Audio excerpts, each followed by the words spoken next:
I heard you bought a beach house. We're gonna move there and start our new life together.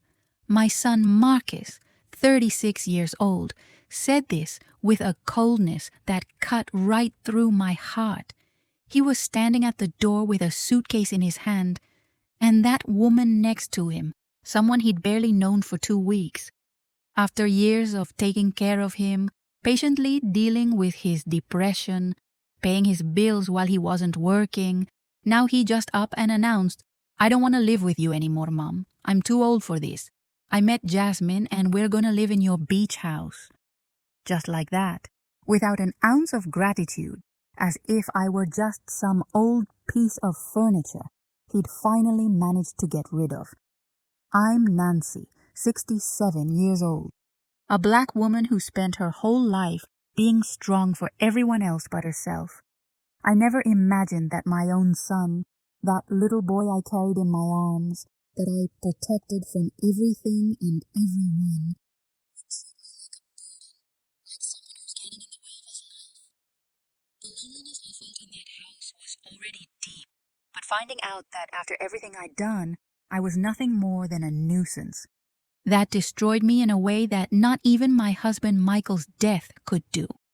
Before we continue, subscribe to the channel and leave a comment saying where you're watching from. I'm so happy and grateful to know where y'all are commenting from. You know that feeling of being in a house full of people, but feeling completely alone? That's how I was living. Every single day I'd wake up at 5 in the morning, even before the sun came up. I'd make coffee, fix that toasted bread that Michael loved, even though he wasn't around anymore to eat it. I'd cook, clean the whole house. And Marcus wouldn't even come out of his room. My 36-year-old son lived locked up in there, in the dark, with the curtains always drawn. Sunlight hadn't made it into that room in months. Not even fresh air, just that musty smell of dirty laundry piling up, of life at a standstill. I'd knock on the door gently, always careful not to upset him. "Marcus, honey, don't you want to have breakfast with me? I made that cornbread you used to like when you were little." Silence. It'd take him so long to answer that sometimes I thought he'd gone back to sleep. Then came that dragging, tired voice. "Later, Mom, I'm tired." Tired of what? Of lying in bed all day staring at the ceiling, of spending hours on his phone watching videos, but I never said that. I'd just swallow the frustration, that lump rising in my throat, take a deep breath and leave the plate at his bedroom door, a towel underneath, so it wouldn't get cold too fast. As if that made any difference. When I'd get back from work, around 7, 8 o'clock at night, the plate would still be there. The food cold, untouched, sometimes with ants already crawling on it, and I'd pick it all up in silence with a tightness in my chest that felt like it was gonna suffocate me. I'd throw that food away, food I'd made with love, thinking that maybe, just maybe, he'd eat it and feel better. I'd wash the plate, dry it, put it away, and start all over again. Make dinner, leave it at the door, wait, pick it up. A cycle that never ended. There were nights I'd sit on the edge of my bed and think, is this gonna be like this until I die? Until I can't take it anymore. But then the guilt would come. That mother's guilt that eats away at you from the inside. He was sick. Depression was an illness. I had to be patient, right? It had been 2 years since Michael died, 2 years since my world fell apart. We'd been married for 42 years, and suddenly he was gone. Massive heart attack, in the middle of the night. Didn't even give me time to say a proper goodbye. Marcus couldn't handle it. He was already going through a rough patch, had lost his job a few months before, was living with us again, and when his dad died, he fell into a deep hole. The doctor diagnosed severe depression, prescribed some meds, recommended therapy, And that's when my second shift started, on top of dealing with my own grief, with the pain of losing the man I'd loved my whole life. I had to take care of my grown son like he was a child again. I'd bring food to his room, pay for the therapy sessions, 200 rias a session every week, buy the meds that cost over 300 rias a month. I went back to work part-time at the municipal hospital right after Michael's funeral, even while grieving, 'cause the bills didn't stop coming. Somebody had to pay the electric, the water, the gas, the groceries. And that somebody was me. Always me. Marcus didn't work, didn't look for a job, didn't do anything except stay locked up in that room, living in a world I had no access to. For 2 years it was like this. I'd wake up before dawn, get ready in the dark so I wouldn't make noise, fix everything, go work at that crowded, exhausting hospital, dealing with sick people, suffering people, dying people.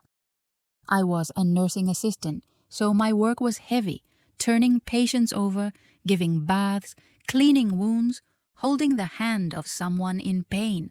By the end of my shift, I was destroyed, back aching, feet swollen, head throbbing, but I couldn't rest. No. I'd come back home and had to cook, wash clothes, iron, clean. And Marcus there, in his room, as if none of that was his problem. Sometimes I'd hear him laughing, that low laugh of watching some video on his phone or talking to someone, his voice more animated. So he had energy for that, but didn't have any to come out of his room and say good morning to me. Didn't have any to wash a dish. Didn't have any to help me with anything. There was one day, I remember it clearly, 'cause it was the day something broke inside me, that I got home from work with a pain in my back, so bad I could barely walk. I'd helped turn a 260-pound patient and felt a jolt, a sharp pain that shot up my whole spine. I took some medicine, but it didn't help. I got home practically dragging myself and sat down on the couch without even taking off my uniform. And there, alone in that living room, I started to cry. I cried quietly at first, trying to muffle the sound so Marcus wouldn't hear. But then the crying got louder. Everything I'd been holding in for so long started coming out. The pain, the loneliness, the exhaustion. That tiredness that wasn't just physical but of the soul. I was tired of living like this. Tired of being invisible. Tired of giving, and never getting anything back. Not a thank you. Not a, Mom, let me wash the dishes today. Not a, how was your day? Nothing. I was just the woman who put food on the table, who paid the bills, who kept that house running. But as a person, as Nancy, the 67-year-old woman who was also suffering, who'd also lost her husband, who was also tired and needed a hug, a kind word. That Nancy didn't exist in my son's eyes. And it was in that moment, sitting on that old couch we'd bought 20 years ago, with the house silent and dark around me, that I realized the loneliness I felt wasn't from not having anyone around. It was worse than that. It was from having someone, but that someone not seeing you, not valuing you, not caring whether you're okay or not. I could drop dead right there in the living room and Marcus would take hours to notice. Maybe he wouldn't even notice at all. He'd only find it strange when food stopped showing up at his bedroom door. That was my purpose. That was my function. I was the woman who served, and that's it. And that hurt more than any physical pain I'd ever felt in my whole life. It was in February of this year that things started to change, but not the way I imagined. I'd just gotten some good money. Michael's life insurance payout finally came through after almost 2 years of bureaucratic hell. Paperwork here, paperwork there, missing documents, process stick. But it came through. It wasn't a fortune, but it was enough money to do something. Around 180,000 reais. I had that money sitting in my account, and for weeks I couldn't decide what to do with it. Part of me wanted to save it all, leave it as an inheritance for Marcus. After all, that's what mothers did, right? Sacrifice themselves till the end to leave something for their kids. But then I looked at my life and thought, what about me? When am I gonna live something for myself? I was 67 years old. How many years did I have left? 10, 15 if I was lucky.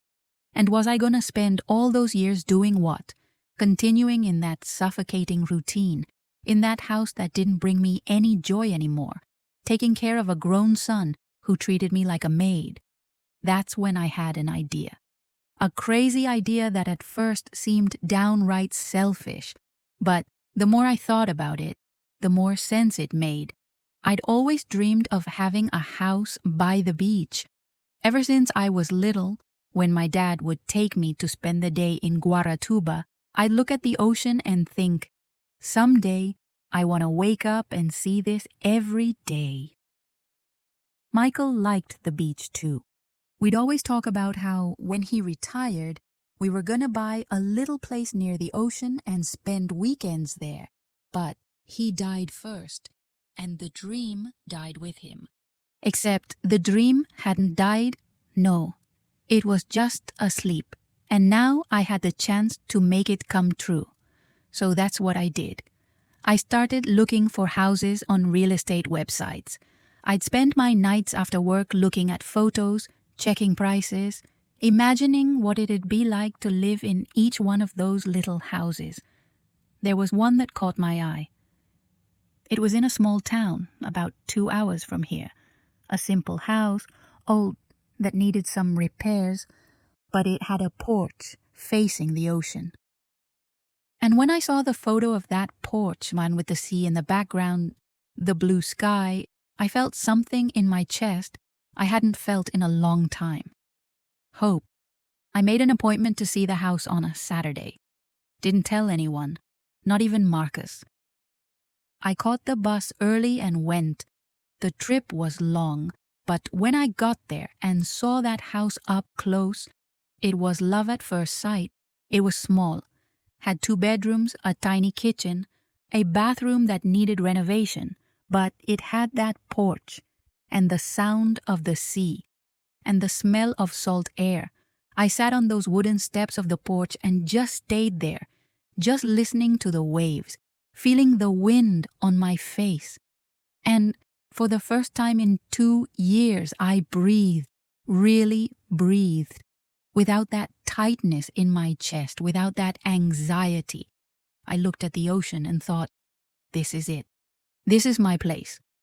I bought the house right then and there, made an offer, the owner accepted, and in 2 weeks everything was signed.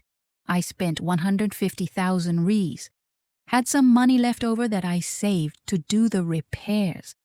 I was happy, fulfilled, feeling like I'd finally done something just for me, not for Michael, not for Marcus, not for the hospital patients, for me, Nancy, the woman who existed underneath all those roles I played. But I didn't tell anyone, kept it a secret, wanted it to be my little corner, my refuge, my secret place where I could escape when life got too heavy. Except small towns are like that, right? Everybody knows everybody. And I ended up mentioning it to Donna Celeste, my neighbor, without meaning to. We ran into each other in line at the bank one afternoon. She'd always been kind to me, would ask how I was doing if I needed anything. That day she saw on my face that I was different. Nancy, you look good. Did something happen? And me, in a moment of foolishness, I told her I'd bought a house by the beach and that it was my dream, that I was happy. She was genuinely happy for me, said I deserved it, that after everything I'd been through, I had the right to think about myself. We talked there for about 20 minutes, and I left that bank feeling light. But what I didn't know was that Donna Celeste's son was Marcus's childhood friend, and that he was going to tell him, because that's exactly what happened. 2 days later, I was in the kitchen making dinner when Marcus showed up. He'd come out of his room, which was already rare, and came straight toward me. He had a strange look on his face, a mix of surprise, anger, and indignation. "Mom, is it true you bought a house at the beach?" My heart started racing right away. I froze, wasn't ready to have this conversation. Not like that, with him staring at me like that. Yeah, son, I bought it with the money from your father's insurance. He stood there looking at me in silence for a few seconds that felt like forever, and I saw an expression on his face I'd never seen before. It wasn't concern for me. It wasn't happiness that I'd realized a dream. It was anger, pure anger. "And you didn't think you should have consulted me first? That money was from my dad. I'm his son too. I had the right to have a say in what you were going to do with that money." His words hit me like a punch to the stomach. I couldn't breathe for a second. "Marcus, the insurance money was for me. Your father left it for me. You don't need to worry. This house is still yours too. I just wanted to have a little place to rest once in a while. To..." He cut me off. "Rest? Rest from what, Mom? You don't do anything all day except work part-time. You shouldn't have spent that money. You should have saved it. I might have needed it." I opened my mouth, but nothing came out. Might have needed it. He might have needed the money. And what did he think I'd been doing for the last 2 years? Who was paying his bills? Who was paying for the therapist, the meds, the food he ate? I took a deep breath, trying to control the anger that was starting to boil inside me. "Son, I work. I take care of the house. I take care of you. Yeah, I get tired too. I need some time for myself too. I'm not asking for too much. I just wanted a little place where I could..." He scoffed, literally scoffed, as if what I was saying was ridiculous. "Take care of me. Mom, I didn't ask you to take care of me. I'm an adult. I'm 36 years old. I don't need a babysitter." That hurt. It hurt in a way I can't even put into words. As if all those months of dedication, of worry, of bending over backwards to make sure he had everything he needed, as if none of that was worth anything. You don't need it, huh?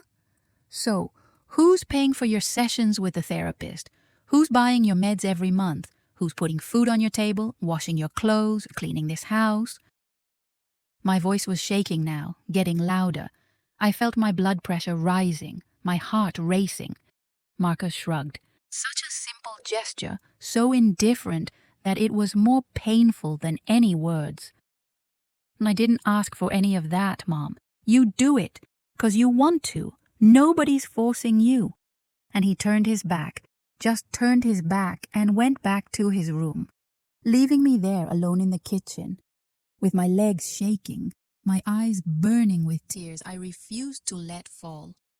That night, I didn't sleep a wink. I lay in my bed, the bed I'd shared with Michael for 42 years, and that was now so empty, so cold, staring at the ceiling, thinking about everything. Had I messed up as a mother? Had I spoiled Marcus too much when he was little? Protected him too much? Done everything for him to the point of creating an adult who didn't know how to do anything on his own, who didn't know how to value anything? Or had I been fooling myself this whole time, thinking he was just a victim of circumstances, when really he was just selfish? That word echoed in my head. Selfish. My son was selfish. And I'd never wanted to admit it, because admitting that would be admitting I'd failed somehow, that something had gone wrong in raising him. But maybe it wasn't my fault. Maybe some people were just like that, unable to see beyond their own belly button, unable to recognize what others do for them. I thought about Michael, about how devastated he'd be if he saw his son like this. Michael was a good man, hard-working, honest. He valued family above everything. He raised Marcus, teaching him values, teaching him respect, gratitude. Where did it all go wrong?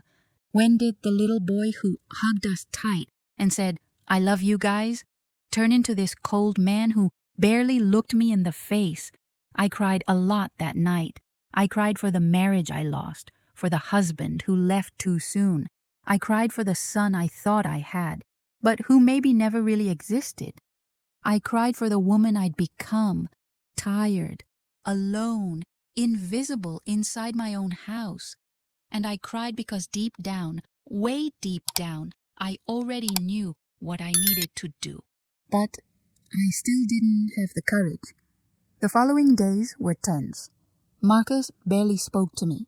When I'd run into him in the house, he'd look away, didn't say thanks when I left food, didn't answer when I asked if he needed anything. It was as if I didn't exist, and maybe, in his eyes, I really didn't exist. I was just a bothersome presence there, a constant reminder of responsibilities he didn't want to have. But then, a week after that fight, something changed. And it was so sudden, so strange, that it made me suspicious from the very first second. I was in the kitchen washing the lunch dishes when I heard the shower turn on. I thought it was weird. Marcus hadn't showered in days, but I thought, well, at least he's doing that. About 40 minutes later, he came downstairs, hair fixed, clean clothes, cologne. Cologne! I didn't even know he had cologne. He walked through the kitchen without looking at me and went straight to the door. "You going out, son?" I asked, surprised. He stopped, his hand on the doorknob. "Yeah, gonna meet up with some friends," and left, slammed the door and disappeared. I just stood there, processing. Marcus had friends. Since when? He hadn't talked to anyone in months, didn't leave the house for anything. And suddenly he was going out, all dressed up, wearing cologne, to meet friends. Something didn't add up, but I let it go. After all, it was good that he was going out, right? It meant he was getting better, going back to having a social life. Or that's what I wanted to believe. He came back late that night, almost midnight. I was still awake because I couldn't sleep right, never could. I heard the door open, heard him going up the stairs, and there was something different. He was humming, quietly. But he was. Marcus hadn't sung in years. In the following days, that became routine. Every day, Marcus would shower, get dressed up, put on cologne and leave. Sometimes in the morning, sometimes in the afternoon. Always came back late, always with that silly little smile on his face, and I started to get worried. It wasn't normal mother's worry, you know? It was a bad feeling in my stomach, a hunch that something was very wrong. There was one afternoon I was folding laundry, his laundry, because he still wasn't doing anything to help around the house, and I heard his voice in his room. He was talking on the phone. The door was cracked open and his voice was leaking out. I wasn't trying to snoop, I swear, but it was impossible not to hear. "I know, babe. I'm dying to see you too. Just a little longer and we'll be able to be together all the time, just like we dreamed." "Babe, my son had a girlfriend. How? When?" I just stood there with his shirt in my hand, my heart pounding. Part of me was happy. My son had found someone. Maybe that's why he was getting better, coming out of his room, going back to living. Love can work miracles, right? But another part of me was suspicious. There was something in his tone, in the way he said be together all the time, that sounded strange, calculated. That night, I tried to start a conversation. I made a nice dinner, that chicken with okra he used to love when he was a kid, set the table nicely, even lit a candle I'd been saving. When he came downstairs, already dressed up to go out again, I called out, "Marcus, come have dinner with me. I made your favorite dish." He hesitated. For a second, I thought he was going to refuse, but then he sighed and sat down. We ate in silence at first, that heavy, uncomfortable silence, until I worked up the courage. "Son, did you meet someone?" He looked up from his plate, and then something happened that I hadn't seen in so long it almost made me cry right then and there. He smiled, a real smile, that lit up his whole face. "Yeah, I did. Mom, Her name's Jasmine. She's incredible. I've never felt this way about anyone before. My heart filled up with happiness, with hope, with relief. My son was in love. My son was happy. That's wonderful, Marcus. When did you meet her? How did it happen? He pushed his food around, a little embarrassed. It's been about 2 weeks. We met on a dating app. We started talking and I don't know, Mom, it was instant. We connected in a way I've never connected with anyone before. 2 weeks? My smile faltered. 2 weeks, and he was already talking about love, deep connection. I wanted to believe it, wanted so badly to believe my son had found someone special, someone who was going to make him happy. But something inside me was screaming that this was way too fast. And is she a good person? Does she treat you well? He looked at me with an irritation I didn't see coming. Of course she does, Mom. Why are you asking that? I raised my hands, defensive. No, son, it's not anything. It's just that you just met her. 2 weeks isn't enough time to really know someone, is it? He pushed his plate away, the irritation turning to anger. I knew it. I knew you were gonna do this. You always do. Nobody's ever good enough for your standards, right? That's why I never brought anyone here before. And he got up from the table, leaving his food half-eaten. I was alone there again, the candle burning out, the food getting cold, that horrible feeling of having done something wrong, even without knowing exactly what. Was I really overprotective? Could I not see my son as an adult? Or was my mother's instinct right, and there was something very wrong happening? After that day, Marcos became even more distant, barely said a word to me, went out every day and came back later and later. And the hostility in the air increased. It wasn't just indifference anymore. It was real anger. As if my presence irritated him, as if I were an obstacle in his life. And I started to feel like a stranger inside my own house. Started walking on eggshells, afraid of bothering him, of saying something wrong and making everything even worse. That's when I started seriously thinking about going to the beach house, spending a few days there, away from that heavy atmosphere, from that constant tension. I started setting aside some clothes, some personal items. Didn't tell Marcos. Figured he wouldn't even notice my absence.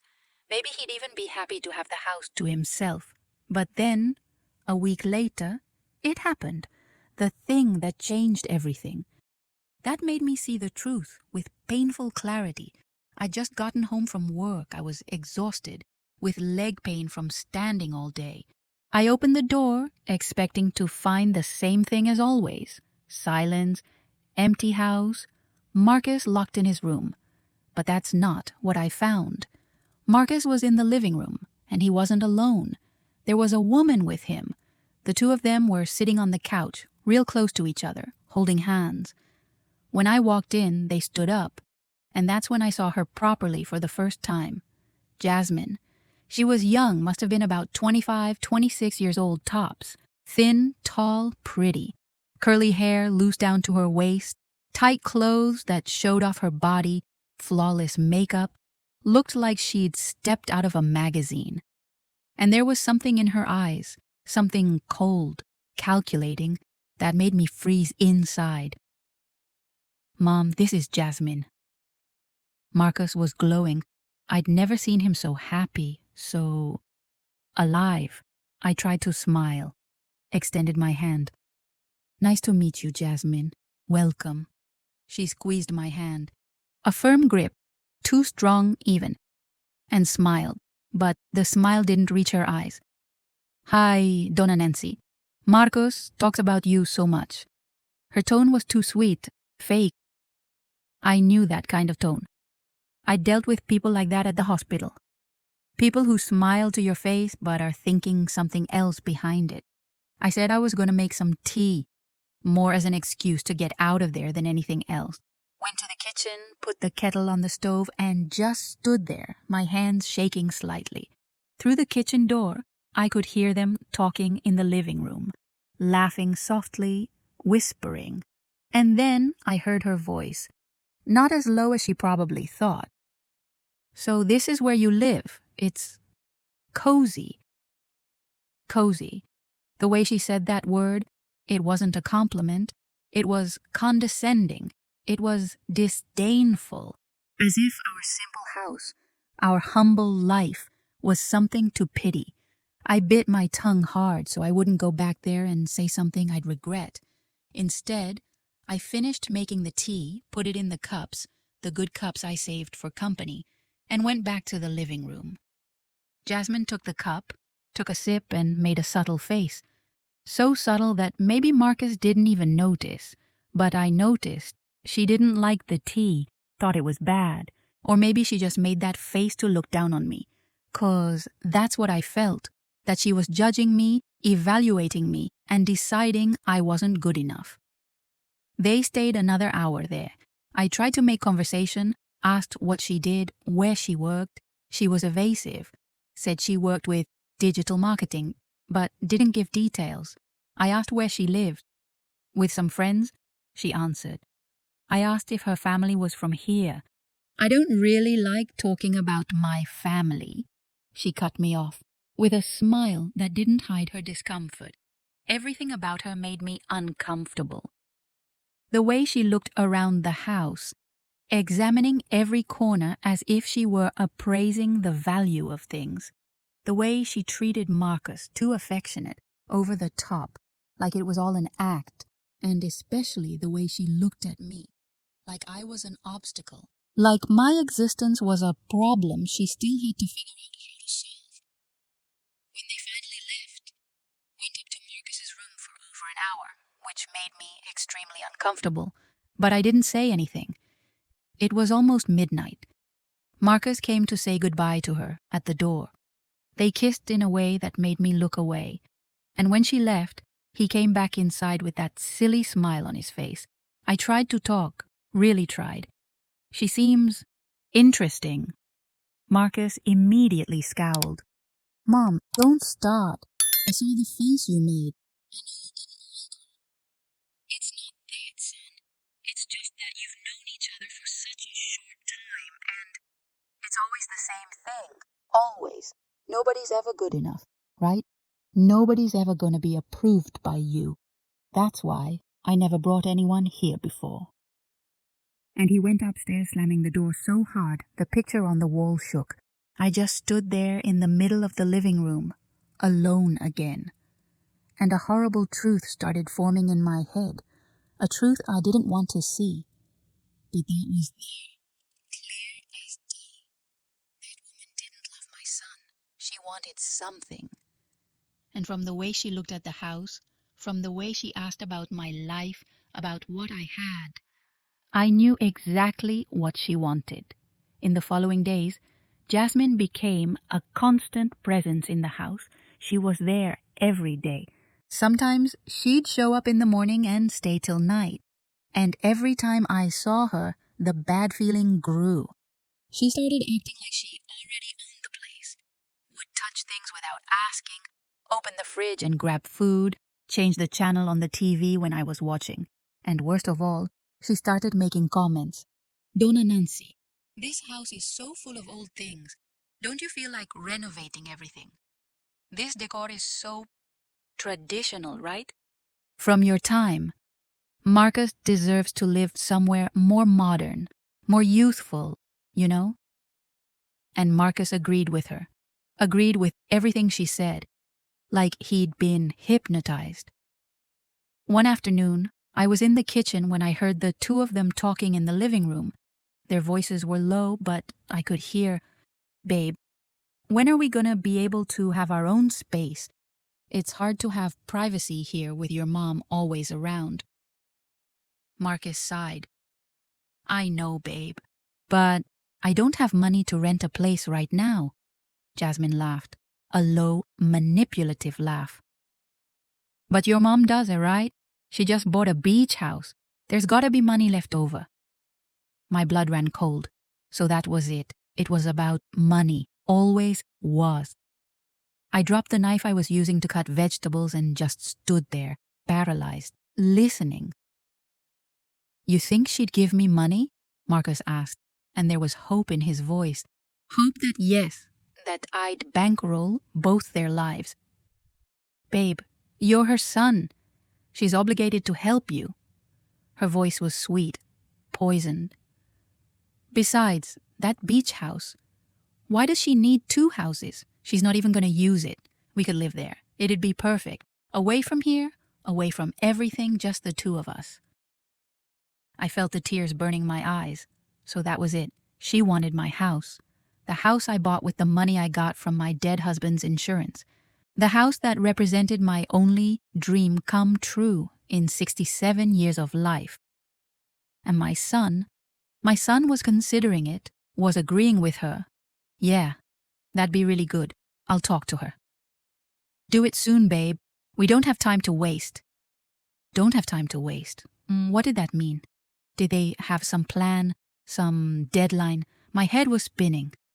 I left through the back door, went to the backyard, needed to breathe, but I couldn't. My chest was tight.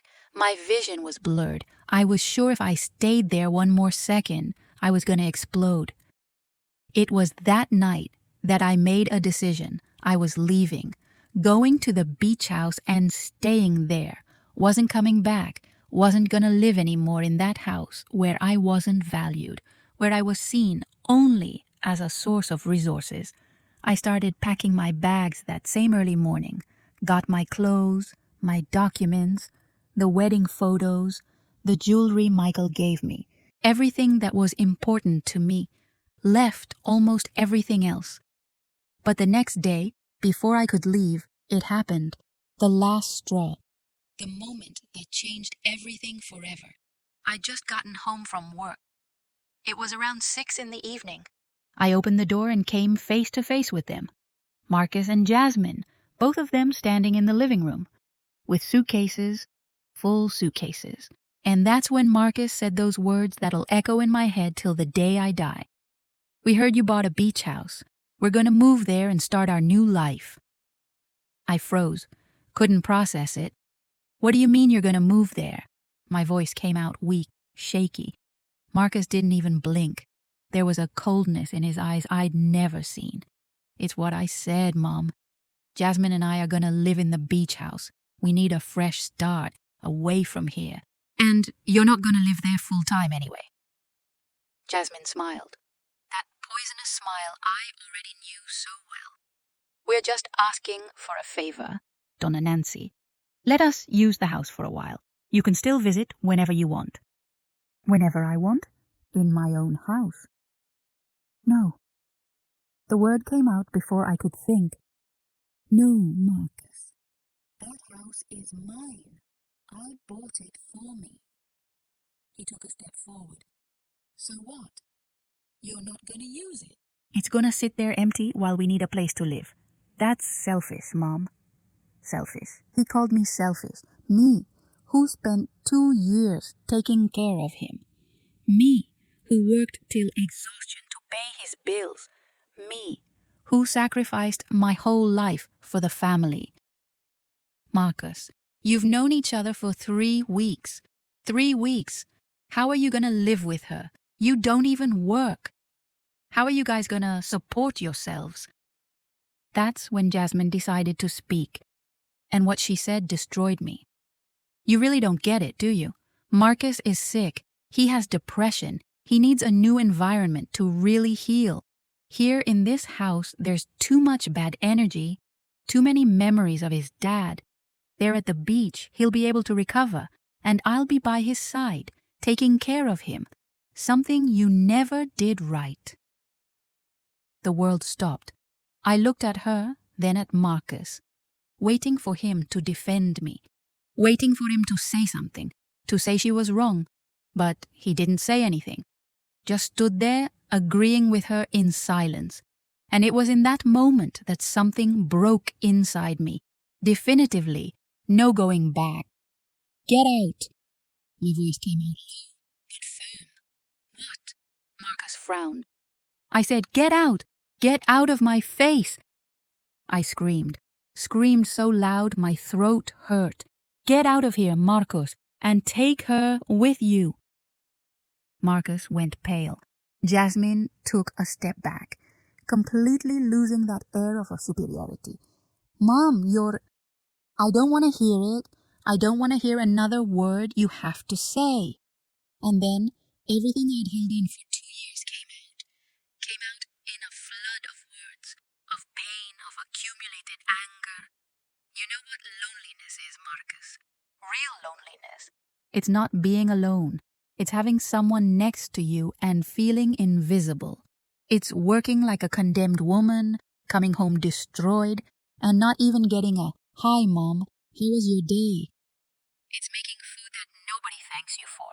It's washing clothes, cleaning house, paying bills, all by yourself, while you stay locked in your room playing the victim. I was shaking all over now, tears streaming down my face, but I didn't stop. Couldn't stop. I spent 2 years taking care of you, paying your bills, your appointments, your meds. 2 years treating you with patience, with love, waiting for you to get better. And you know what I got in return? Nothing. Not a thank you, not one gesture of gratitude. You treated me like a maid, like I was obligated to serve you. Marcus tried to speak, but I raised my hand. And now you come here with this woman you've known for 3 weeks, and you want to take the only thing I did for myself, the only thing I bought, thinking about my well-being, my peace. What do you think I am? An idiot? A cash cow you can milk till the end? Jasmine pulled Marcus's arm. "Babe, let's go. You don't need this." But I turned to her, and this time I didn't hold back anything. "And you who showed up out of nowhere, who barely knows my son, and you're already trying to boss around my life, my house. You think I don't notice. You think I don't see your little game. You don't love him. You want money. You want a free house. You want someone to bankroll you." She turned red. "How dare you? I do, because this is my house, and you're not welcome here. Ever again. Get out." I pointed at the door, my hand shaking, but my gaze firm. "Get out of my house now." Jasmine looked at Marcus, waiting for him to do something, but he was in shock, frozen, not knowing what to do. "Marcus, come on." She pulled him, and they started walking toward the door. But I wasn't done. And since you're so recovered, Marcus, since you've got so much energy to date, to go out every day, to make plans to live in a beach house, then you have energy to work too. I'm giving you 1 month, for you to get a job and start paying your own bills, because it's over. I'm done being your babysitter. I'm done bankrolling your life while you treat me like garbage. Marcus stopped at the door, turned to me. "You're kicking me out of the house." His voice trembled, but it wasn't regret. It was indignation, like I was the villain in the story. "No, I'm giving you the chance to be a man, to be the man your father wanted you to be, someone who works, who supports himself, who has dignity, because the way you are now, you're not a man. You're a spoiled 36-year-old boy who thinks the world is obligated to take care of him." The silence that fell was deafening. Marcus looked at me like he didn't recognize me. And maybe he really didn't, because I also didn't know this Nancy existed inside me. This Nancy who yells, who stands her ground, who doesn't accept crumbs. "You're gonna regret this, Mom," he said, low, dangerous. "You're gonna regret doing this to me. I'm your son. You should support me, not throw me out." I laughed. A sad, painful laugh. Support. I did support you. Marcus, for 2 years I supported you. But supporting doesn't mean letting you use me till I have nothing left to give. Supporting doesn't mean accepting disrespect. And enough. I already gave everything I could. Now, it's your turn to learn to live on your own. Jasmine pulled him outside, And they left, slammed the door, and I heard their car driving away. And only then, only when I was alone in that living room, I collapsed, fell on the couch and cried till I had no more tears. But it was different. It wasn't that cry of desperation anymore. It was a cry of liberation, of relief, of pain, yes, but also of strength. That same night, I called the locksmith, changed all the locks in the house. The next day, I put the house up for sale. A week later, I moved to the beach house, for good. Without looking back, Marcus tried to call me several times, sent messages saying I was a horrible mother, that I was going to die alone, that he'd never forgive me. I read each message, took a deep breath, and blocked the number, because I finally understood something. I spent 67 years of my life taking care of everybody. Michael, Marcus, the patients at the hospital. I never once put myself first, never loved myself. What about me? What do I want? What do I deserve? Today, 3 months later, I wake up every day hearing the sound of the ocean. I walk on the beach, on the porch.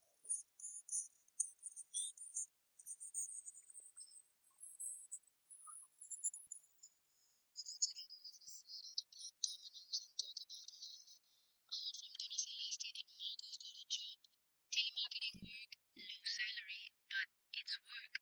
He rented a little room with Jasmine. 2 months later, she left him, just disappeared. Even took some of his stuff, the laptop, some electronics. Marcus was devastated. Sent me a message asking for heat.